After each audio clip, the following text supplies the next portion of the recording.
அஸ்ஸலாமு அலைக்கும் வரஹ்மத்துல்லாஹி தஆலா வபரகாத்துஹு. அல்ஹம்துலில்லாஹ். அன்புக்கும் மன்னிக்கக்கூடிய அல்லாஹ்வின் நல்லடியார்களே, அருமை சகோதரர்களே,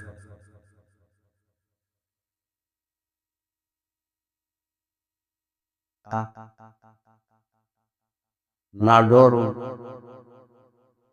ஒரு நபி மொழி அறிந்து வருகின்றோம். இந்த அடிப்படையில இதுவரைக்கும் 22 நபி மொழிகள் கூறப்பட்டிருக்கிறது. 23வது நபி மொழி என்னவென்றால், ஹஜ்ரத் ரசூலுல்லாஹி ஸல்லல்லாஹு அலைஹி வஸல்லம் சொன்னார்கள், அத்தீனு அன்-நஸீஹா, அத்தீனு அன்-நஸீஹா. நம்ம 40 ஹதீஸ்கள் செய்து வருகின்றோம். அதனுடைய தொடரிலே இது 23வது ஹதீஸ். மார்க்கம் என்பது பிறர் நலன் நாடுவதாகும் என்பதாக ஸல்லல்லாஹு அலைஹி வஸல்லம் சொன்னார். இந்த மார்க்கம் எப்படி வணக்க வழிபாடுகளை நமக்கு ஆர்வம் ஊட்டுகிறதோ, வலியுறுத்துகிறதோ, அதுபோன்று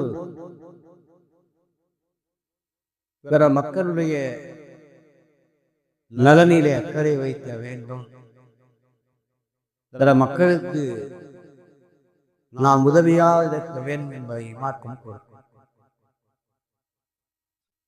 பெருமானார் ஸல்லல்லாஹு அலைஹி வஸல்லம் அவர்கள் அத்தீன் அன்-நஸீஹா, மார்க்கம் என்றால் பிறர் நலன் நாடுவது என்பதாக சொன்னபோது சஹாபாக்கள் கேட்டார்கள், காலு லிமன், யாருக்கு நலன் நாடுவது என்பதாக கேட்டார்.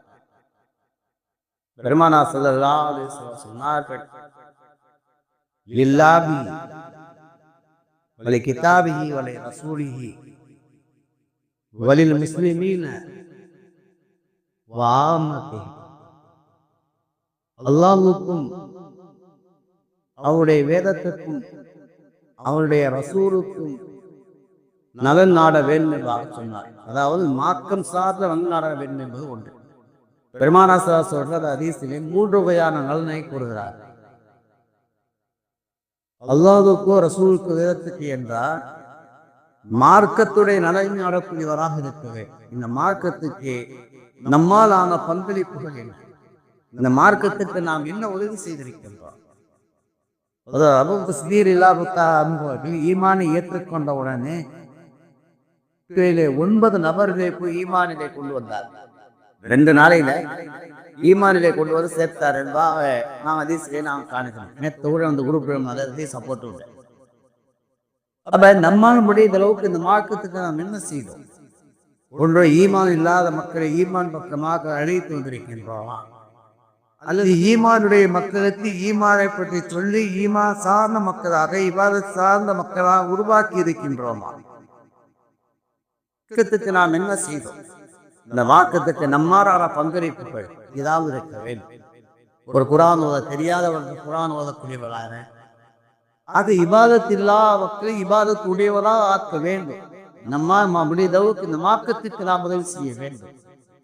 அந்த மார்க்கத்துக்கு உதவி செய்தது என்று சொன்னால், இந்த மார்க்கத்தை அழிப்பதற்காக வேண்டி வரக்கூடிய மக்களை தடுத்து நிறுத்துவதற்கு நாம் என்ன செய்கின்றோம்?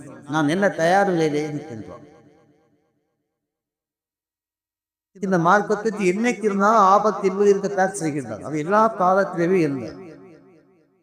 போய் போரை ஆரம்பிக்க வேண்டிய தேவையில்லை. ஒருவேளை இந்த மார்க்கத்தை அழிப்பதற்காக ஒரு கூட்டம் வந்தால் இந்த மார்க்கத்தை பாதுகாக்க நாம் என்ன தேர்ந்து இருக்கிறோம்? அல்லாஹ் சொல்வார், அல்லாஹ் சொல்வார், நீங்கள் உங்களை தயார் செய்து வைத்துக் கொள்ளுங்கள். கூவத்தின் உங்களுடைய ஆட்களை குதிரை படையை தயார் செய்து இந்த மார்க்கத்தை பாதுகாப்பதற்கு நாம் என்ன செய்திருக்கின்றோம்? முசிக்க வேண்டும். இந்த மார்க்கத்துக்கு ஒரு களங்கம் வந்தால் அந்த களங்கத்தை நீக்குவதற்கு நாம் என்ன தயாரிலே இருக்கிறோம் என்பது ஒன்று. இது ஒரு விரிவான தலைப்பு, விரிவாக பேச முடியாது. ஒன்று. இரண்டாவது, பெருமானார் ஸல்லல்லாஹு அலைஹி வஸல்லம் முஸ்லிமான மக்களுடைய நலன் நாட வேண்டும். முஸ்லிமான மக்களுக்கு என்ன நலன் நாடு? நம்முடைய சொல்லால் செயலால் எந்த வகையான தீங்கு விளைவிக்கக்கூடாது. பெருமானார் ஸல்லல்லாஹு அலைஹி வஸல்லம் சொன்னார்கள், அல் முஸ்லிமு மன் ஸலிமல் முஸ்லிமூன மின் லிசானிஹி வ யதிஹி. தன்னுடைய கரத்தாலும் தன்னுடைய நாவாலும் பிற முஸ்லிம்களுக்கு துன்பம் தராதவர் தான் உண்மையான முஸ்லிம் என்றார். இன்று ஒரு முஸ்லிமுக்கு எதிரியாக மற்றொருவர் இல்லை, முஸ்லிம்கள் தான் இருக்கிறார். சொல்தா சலாபுதீன் அய்யூபி ஒரு வார்த்தையை கூறுகின்றார், முஸ்லிம்களுக்கு முஸ்லிம்கள் எதிரியாக இல்லாதிருந்தால், இன்னைக்கு அந்த உழுப்பு அந்த போற அந்த உழுது வாசம், முஸ்லிம்களுக்கு முஸ்லிம்கள் எதிரியாக இல்லாதிருந்தால் இன்றைய தினம் உலகத்தின் ஆட்சியை முஸ்லிம்கள் கைப்பற்றி இருப்பார் என்பதாக கூறுகிறார். அவர் சாதாரணமானவர் அல்ல, பலஸ்தீனை கைப்பற்றியவர். அந்த துபாய் பாதுகாப்புக்கு பிறகு பலஸ்தீனை கைப்பற்றியவர் சுல்தான் சலாஹுதீன் அய்யூபி. அவர் கூறுகின்றார், முஸ்லிம்களுக்கு எதிரியாக முஸ்லிம்கள் இல்லை என்றால் இந்த உலகத்தை ஆளுகின்ற ஆட்சி அதிகாரம் செய்கின்ற ஆட்கள் முஸ்லீமிடத்தில் இருக்கிறதாக கூறுகிறார். இன்னைக்கு யார் ஒரு முஸ்லீமுக்கு எதிரியாக யார் இருக்கிறார்? முஸ்லீமுக்கு எதிரி முஸ்லீம் தான். இஸ்லாமிய நாடுகளுக்கு மத்தியிலே ஒற்றுமை இல்லை. சென்ற ஜும்மாவில் எப்போ நான் ஒரு செய்தி உங்களுக்கு சொல்ல நினைத்தேன், நேரம் இல்லை சொல்றேன். நீ முஸ்லீம்களுக்குள்ள ஒற்றுமை இல்லையே. பெரியார் தாஸ் ஈமானை ஏற்றுக்கொள்கின்றார். அப்துல்லாவாக உம்ரா போயிட்டு வர்றார். வந்த ஒண்ணு அவர் செய்தி சொன்னார். என்ன சொன்னார்? அதாவது மாறுபட்ட கொள்கையில இருக்கக்கூடியவர்கள் எல்லாம் ஒன்று திரண்டு ஒரே இடத்திலே நின்று கோஷமிடுகிறார்கள், பெரியார் தாசன் ஒழிகை என்பதார். முஸ்லீம்களாக இருக்கக்கூடியவர் பல்வேறு இயக்கங்களாக பிரிந்து பல இடங்களிலே நின்று கொண்டு பெரியார் தாசன் அப்துல்லா வாழ்கை என்பதாக கூறுகிறார் அவர் சொன்னார். வேதனையான விஷயம். மாறுபட்ட கொள்கையில் இருக்கக்கூடியவர்கள் ஒரு அணியிலே நிற்கிறார்கள், ஒன்றாக நின்று ஒழிகன்னு சொல்றார்கள். ஆனால் லா இலாஹா இல்லல்லாஹ் முஹம்மது ரசூலுல்லாஹ் என்ற ஒரே கொள்கையிலே இருக்கக்கூடிய முஸ்லிம்கள் பல இடங்களிலே பல பிரிப்புகள் என்று கொண்டு வாழகை என்பதாக சொல்கிறார் என்பதாக கூறுகிறார். இன்னைக்கு முஸ்லீம் இடத்தை ஒற்றுமை. பாத்திமா சபரிமாலா முஸ்லீமானல்ல, முஸ்லீமாய் இஸ்லாமிய பிரச்சாரம் செய்யறாங்க. ஒரு பேட்டியில சொல்றாங்க, இப்ப உள்ளது எந்த வேற்றுமையும் தெரியும். என்ன முன்னாடி எந்த ஜாதின்னு கேட்டார், இப்ப எந்த ஜமாத்துன்னு கேட்டார். முஸ்லீம்களுக்கு எதிரியாக முஸ்லீம்கள் தான் இருக்கிறார்கள். ஆனா சொல்லுவாங்க முஸ்லீம்களுடைய நலனை நாடக்கூடியவர்கள் சொன்னார். நடனை எத்தாப்பு நாட வேண்டும் என்றால் பெருமானா சொல்லுவாங்க,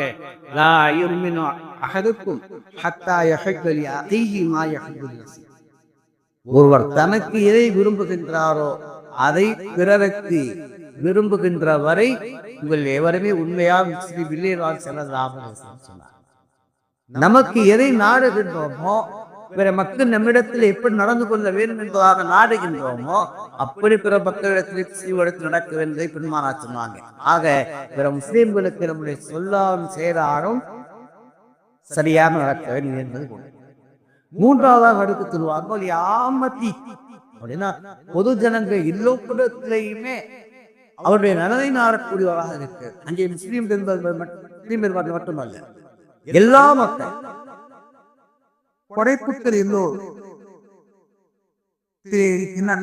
படைப்புகள் எல்லோரிடத்திலேயுமே அவருடைய நலனை நாடக்கூடியவராக இருக்க வேண்டும். இருந்தாலும் சரி, மற்ற மாட்டு மதத்தினுடைய சகோதரராக இருந்தாலும் சரி, அவருடைய நலனை நாட வேண்டும். மாட்டு மத சகோதரத்தில் எப்படி நடக்க வேண்டும்? குர்ஆன் எல்லாம்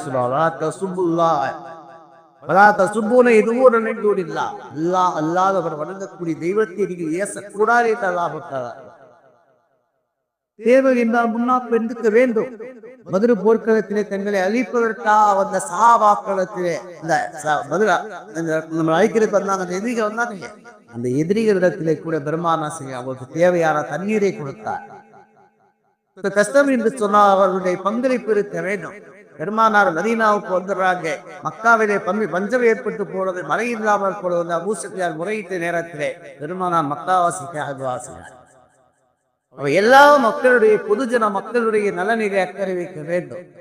அதே மாதிரி எல்லா உயிரினத்திலுமே அன்பு செலுத்த வேண்டும். எல்லா உயிரினத்திலும் குர்பானி கொடுத்த நேரத்திலே கூட ஒரு பிராணிக்கு முன்னாடி இன்னொரு பிராணியை குர்பானி கொடுத்து கூடாயிரம் மாற்றி நேரத்திலே கூட ஒரு கூர்மையான கத்தியை கொண்டுதான் அதை அறுக்க வேண்டும் என்பதை மாற்றி கூறுகிறது. அப்ப ஈமான் தான் என்ன, அத்தீன் மார்க்கம் தான் என்ன? மார்க்கம் என்று சொன்னால் 3 பேர் நலனின் நாட வேண்டும். ஒன்று அல்லாஹ்வுடைய ரசூலுடைய அந்த மார்க்கத்துடைய நலனின் நாட வேண்டும். இரண்டாவதாக முஸ்லிம்களுடைய நலனை, மூமின்களுடைய நலனை நாட வேண்டும். மூன்றாவதாக பொதுமக்கள் எல்லா மக்களுடைய உயிர்களுடைய நலனை நாடி அவனுக்கு வாழும் காலம் எல்லாம் உபகாரமாக இருக்க வேண்டும். அதுதான் பெருமானா ஸல்லல்லாஹு அலைஹி வஸல்லம் சுன்னாபி கேட்டதை தெரிவிக்க அல்லாஹ் அருள் புரிவான். அல்ஹம்துலில்லாஹ் ரப்பில் ஆலமீன். நிச்சயமான கலாம் ஆமீன். சுப்ஹான ரப்பிக ரப்பில் இஸ்ஸத்தி அம்மா யசிஃபூன் வ ஸலாமுன் அலல் முர்ஸலீன்.